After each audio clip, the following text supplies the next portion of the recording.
Bonjour, aujourd'hui nous sommes très contents de vous recevoir ici, à savoir le musée de Bouna Al Ndiaye. Donc soyez les bienvenus à l'Abgar Info. Pour la présentation, c'est Abdoulaye Fall. Je suis un natif de Yang. Je suis né ici à Yang, ancienne capitale du Jolof. Moi, je suis étudiant au niveau de l'Université Cheikh Anta Diop, au département d'Histoire. Et je viens récemment de soutenir mon mémoire de master 2 sur la crise du pouvoir traditionnel à l'épreuve du système colonial, Mayebe Fall et la révolte des Farba. Donc, nous vous souhaitons vraiment la bienvenue.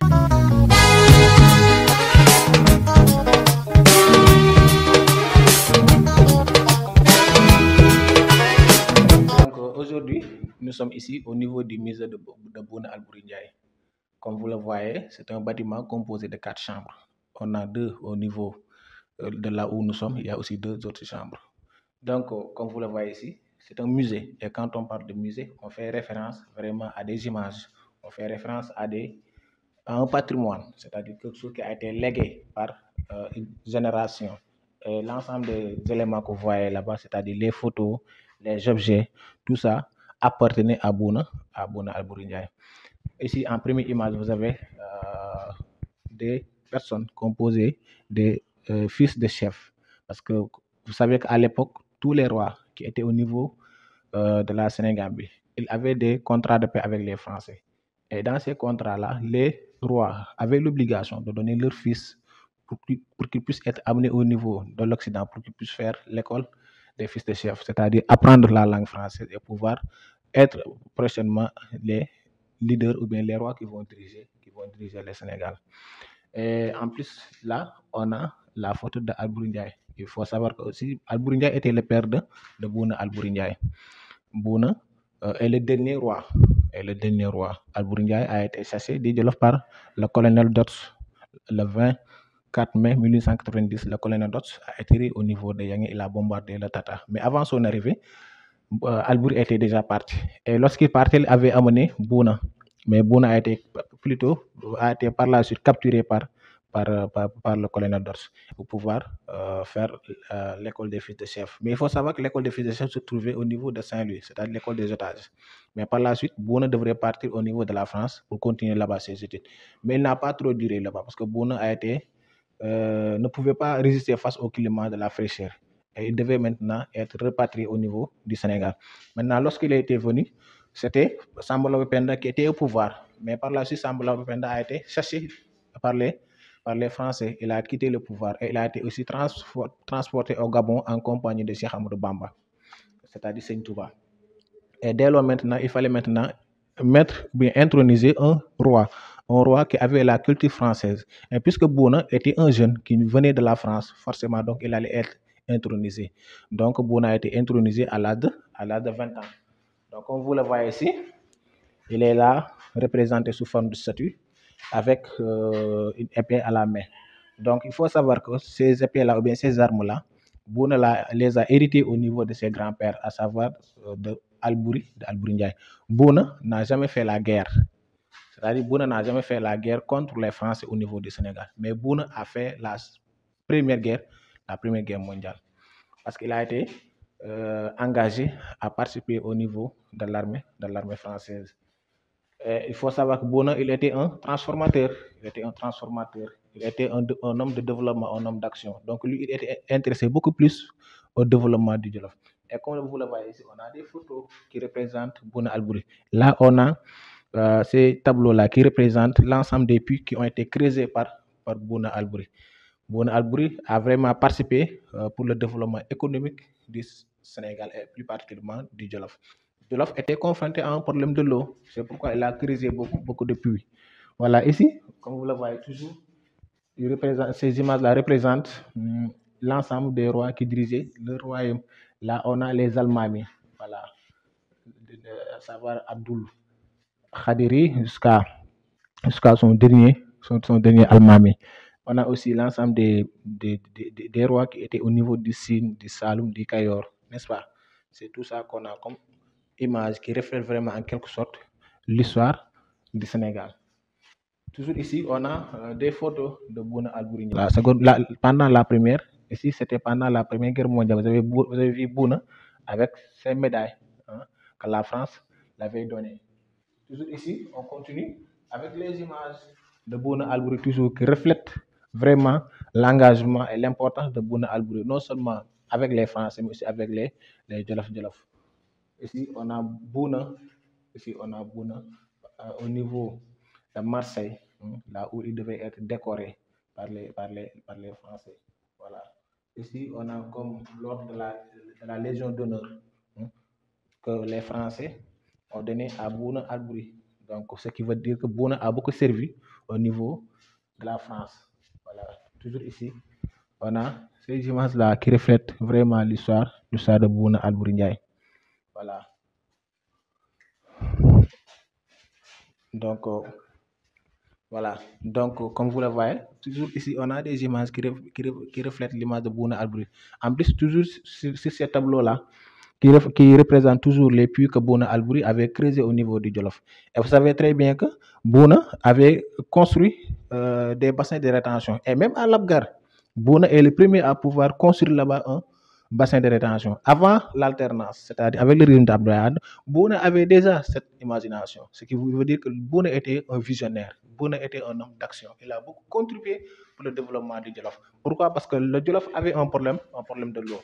Donc, s'il construit des bassins de rétention, s'il creuse des puits, ça veut dire que vraiment Bouna a beaucoup participé au développement du Jolof.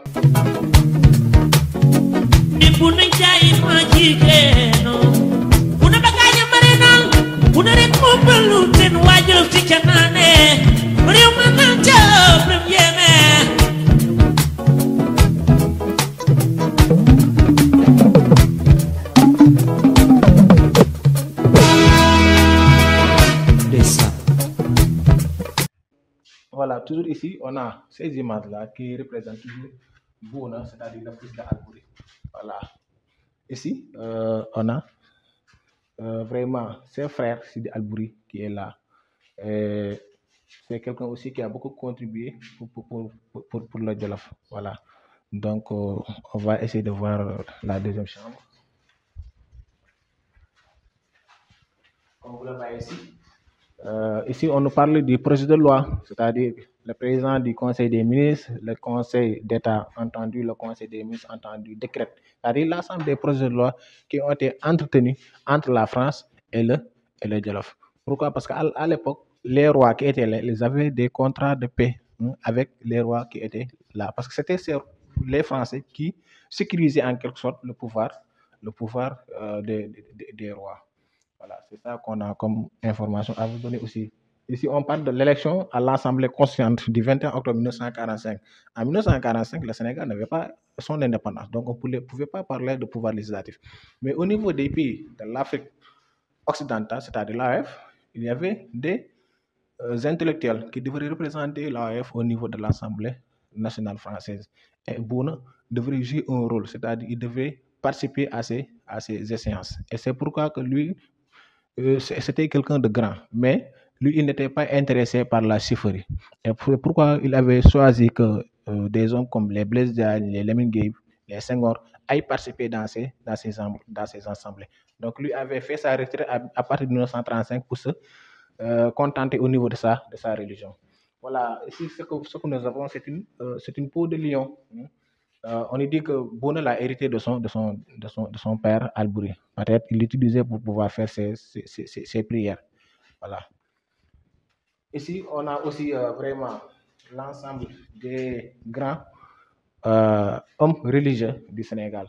On a ici El Hadji Malick, on a ici Seigne Touba, mais aussi pour le Jolof, on a El Hadji Daouda Dembélé. Et comme vous le savez, ces images-là confirment que le Jolof n'était pas un royaume constitué uniquement de Tchèdo, mais plutôt tous les grands marabouts de ces pays ont fait le Jolof. Albouri Ndiaye, durant son époque, a vécu avec Ahmadou Bamba, a vécu avec El Hadji Malick. Et même Baba Diokhoba était venu là, et même que El Hadji Omar Tall. Donc, tout cela reflète que le Jolof a vraiment une histoire très, très importante. Non seulement la question des rois, mais aussi avec la question de l'islamisation. Là, on a des armes. Il faut savoir que ces armes-là n'appartenaient pas à Bouna Albouri, mais Bouna les a héritées de son père, Albouri Ndiaye. Albouri a fait la guerre. Il a fait beaucoup de batailles contre les Français. Il a aussi fait la guerre contre les autres, d'autres rois ou bien certains de ses frères, hein, pour pouvoir vraiment conserver le pouvoir. Mais Bouna, lui, je vous ai dit qu'il était un homme de paix, il était un homme de développement. Il était intéressé par le développement de sa localité ou bien de son cher royaume de Jolof. Et là, on a les différentes gares qui permettaient aux Français de pouvoir s'installer au niveau du Jolof, de venir faire leurs activités économiques.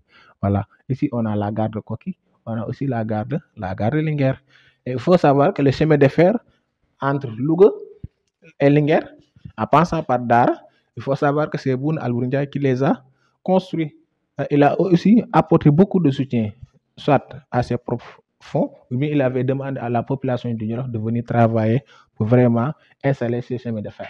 Et en dernière image, on a ces décorations-là qui appartiennent au général Abdoulaye Fall. Le général Abdoulaye Fall est un natif de Yengen et était le SEMGA, haut commandant de la gendarmerie militaire et directeur de la justice militaire.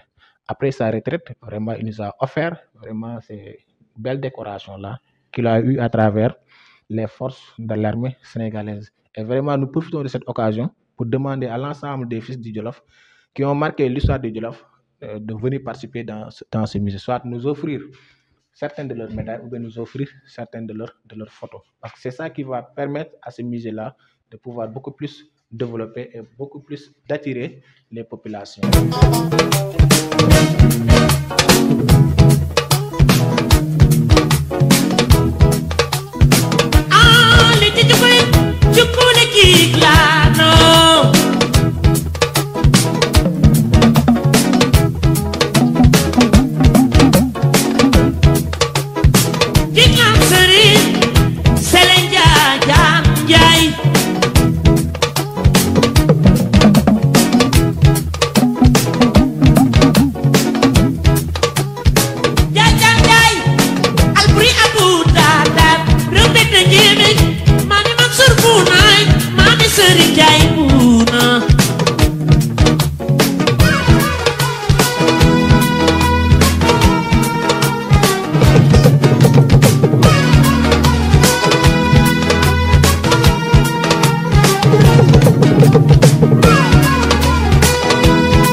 Lady Chukuli Chukuli Jiklan, Serenjaja